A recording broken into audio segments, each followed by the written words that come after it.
Assalamualaikum warahmatullahi wabarakatuh. Izin memperkenalkan diri, nama saya Diandra Masarini Diakonia dari tingkat 1 jurusan Kebidanan Bandung. Di sini saya akan menjelaskan tentang regulasi hormonal terhadap siklus ovarium dan endometrium. Jadi yang pertama itu, eh, otak memiliki hipotalamus, yang dimana hipotalamus itu kemudian memberikan kode kepada kelenjar epitulari melalui hormon GnRH. eh, Pituitari ini mengeluarkan hormon FSH dan LH. FSH itu tugasnya untuk membuat folikel atau kantung berisi sel telur yang tumbuh di ovarium. LH ini kemudian yang membuat folikel ini kemudian matang dan pecah menjadi ovulasi atau proses saat sel telur keluar. Kira-kira apa yang terjadi di ovarium?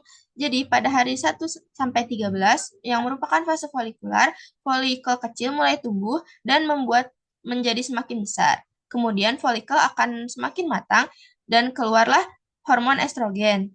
Lalu setelah itu LH kemudian akan melonjak tinggi, kemudian folikel akan pecah dan sel telur akan keluar. Setelah itu, lanjut ke fase luteal, yaitu bekas folikel akan berubah menjadi korpus luteum. Korpus luteum ini kemudian akan mengeluarkan progesteron dan estrogen, yang kemudian jika tidak dibuahi, korpus luteum lama-lama akan mengecil menjadi korpus albikan, dan kemudian hormon akan drop lagi. Setelah itu, di hari 1 sampai 5 menstruasi, karena hormon turun, lapisan dinding rahim kemudian akan luruh dan keluar darah haid.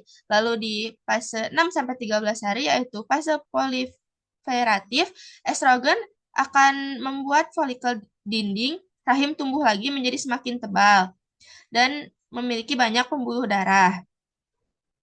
Setelah itu, apabila dinding rahim siap, apabila ada sel telur yang dibuahi, sel telur kemudian akan menempel eh, apabila ada yang membuahi. Setelah itu, progesteron dari korpus luteum bikin rahim menjadi semakin empuk dan subur. Kemudian kelenjar di dalamnya pun aktif ngeluarin makanan untuk calon-calon embrio. Apabila tidak ada kehamilan atau tidak dibuahi, hormon kemudian akan turun kembali dan rahim akan luruh, akan kembali ke fase menstruasi. Pada intinya itu, otak atau hipotalamus itu melalui GnRH mengeluarkan FH dan LSH yang kemudian mengatur kerjanya ovarium. Lalu ovarium membuat hormon estrogen dan progesteron. Hormon-hormon ini kemudian mengatur tebal dan tipisnya rahim. Apabila tidak ada kehamilan, hormon kemudian akan turun dan rahim akan luruh, kemudian terjadi menstruasi. Sekian, terima kasih.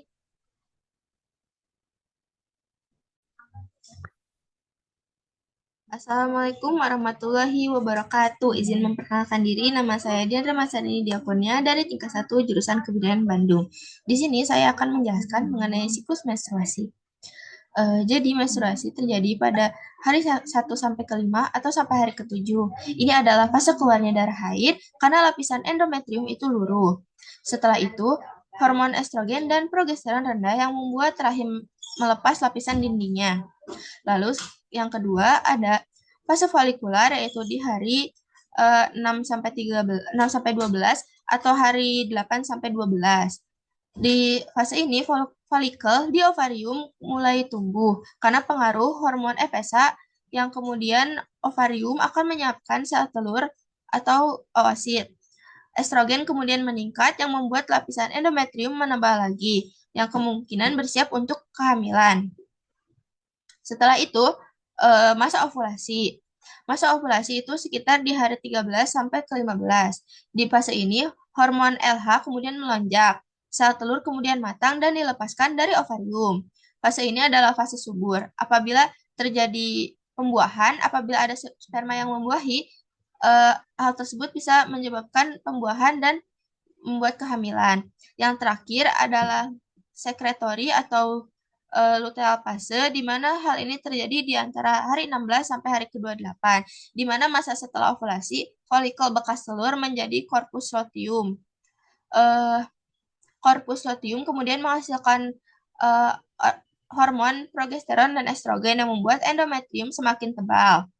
Biasanya siap untuk menempelkan embrio apabila ada pembuahan. Namun apabila tidak ada pembuahan, korpus luteum kemudian akan mengecil, kembali hormon turun drastis, eh, kemudian lapisan endometrium luruh dan kembali lagi ke fase 1 atau masa terjadinya menstruasi.